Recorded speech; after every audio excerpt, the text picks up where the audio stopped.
we welcome into the show Marc Normandin of OverTheMonster.com. What do you make of this team right now? I mean, they're great. You know, the only weakness they really look like they had, significant weakness, was the rotation, mostly due to injuries. Mm-hmm. You know, because they shouldn't be throwing Andrew Miller out there, they shouldn't be throwing Tim Wakefield out there, but that's just been the case. I think it's been kind of the entire way you can sum up Lackey's career here in Boston so far. Is, you know, hasn't been good, but he hasn't been terrible just yet. He's had some terrible performances, but overall, it's not a terrible outing, all for sure. So this is a guy, get into Lackey a little bit more, Lackey and Bedard, because these are a couple of guys that in Boston, as far as Red Sox Nation, which I hate using that term, but as far as Red Sox Nation is concerned, these are a couple of guys that everybody seems to be very uneasy about. Now, what about you? What do you make of these two? I mean, I really like Bedard. When he's healthy, he's as good as Buchholz, and I have nothing but praise for Buchholz. You know, it's disappointing they can't have both of them on the team at the same time, but you know, that's the nature of his back injury, is he's just not going to be around. As long as he's healthy, I like him. And I even think the injury stuff has been overblown a bit. You know, he had major shoulder surgery, the kind of thing that people didn't even come back from until, you know, about a decade ago. Yeah. So seeing setbacks in that, not a big deal. The fragile thing's probably kind of overblown. So, I mean, you've seen him pitch. He hasn't recorded a win with Boston yet, but he's not pitched poorly the entire time he's been here.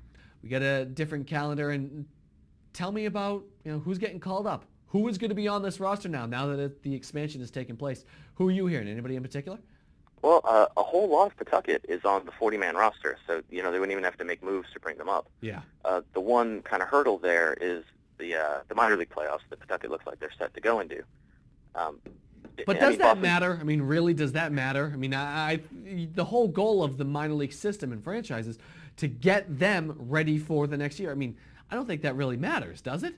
I mean, it doesn't matter. Like, they're not going to choose a Pawtucket championship over helping Boston win one. Yeah. It's just more like if there's a player they want to get a few more innings or a few more at-bats that they might not get in Boston, they might keep them in Pawtucket for the playoffs. You know, just so they keep playing every day for another week or whatever.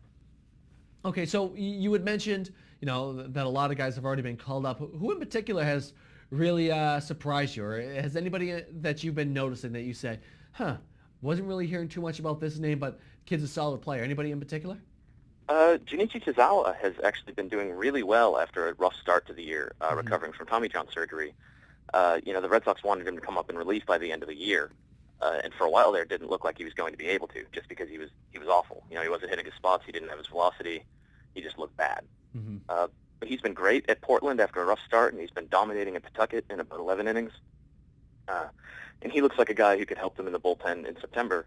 And if Bobby Jenks ends up hitting the 60-day DL because he has another setback, there would be room on the playoff roster for someone like Tozawa if they wanted him there.